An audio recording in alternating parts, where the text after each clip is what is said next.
Well, if you think divorce is hard for a husband and a wife, imagine how your kids are dealing with it. Dr. Lisa Renee Reynolds is the author of Still a Family, A Guide to Good Parenting Through Divorce. Among other things, her book gives tips for making that transition easier for your kids. Welcome to the show. Good to see you. It's a tough topic to talk about. You know, it never gets any easier, and there's never really a good time to talk to your kids about it. But what's the best time to do it, and is there a certain place that's better to do it? It's a great question.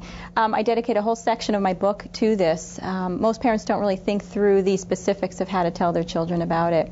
A lot of simple things to keep in mind when parents are thinking about sitting down and discussing the potential for a divorce with their children. They should, if at all possible, do it together. Okay. That way everybody hears the same information. A child isn't feeling that maybe mom or dad had a different view on this. You should also think about times like not doing it when the children might be hungry or right before it's time to leave for soccer practice. Everyone's tension's going on, they're a little cranky. Going on, the phones are ringing, near bedtime.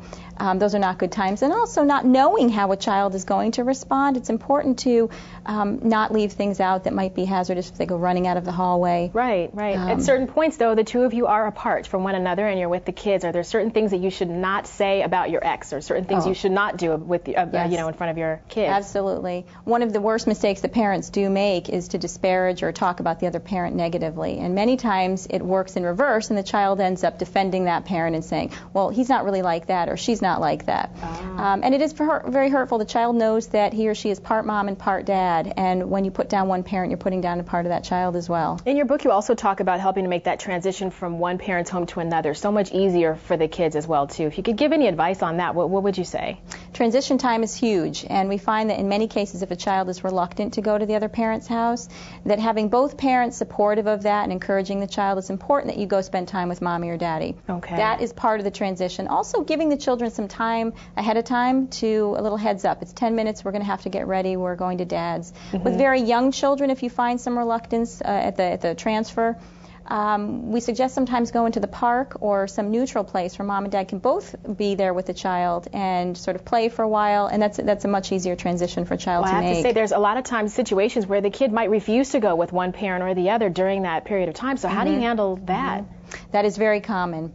And in younger children, it's usually for different reasons than older children. With younger children, again, being encouraging and having a lot of time to kind of transfer over is real important.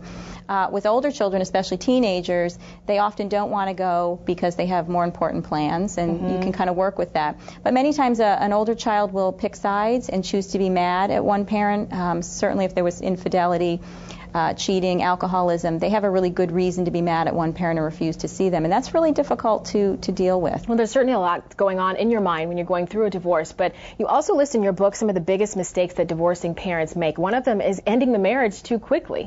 I mean, what is there to, if you're ready to go, you're ready to go, right? I find that when I teach the divorce parenting classes, almost always, and this is parents that have already started the divorce process, will come in to me at one point, and at least one couple will come up and say, you know, we're not 100% sure that we want to do this. We're kind of thinking that maybe, you know, we don't want to do this.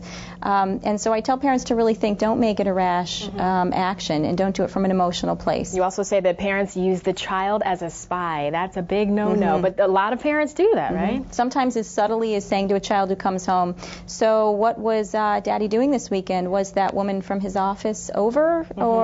And the kids know absolutely that you're trying to fish for information, and they feel caught trying to give you information. They're a lot smarter than we give them credit for, right? Absolutely. Well, this is a wonderful book. You've got a lot of good information in here. We appreciate you coming on, sharing some of that, too. Thank you. The book, again, is called Still a Family, A Guide to Good Parenting Through Divorce. It's full of useful tips, and it's available now. Thanks for watching Better.tv. For more stories like the one you just saw, catch the television program Better every weekday. Check your local TV listings to see if Better airs in your city.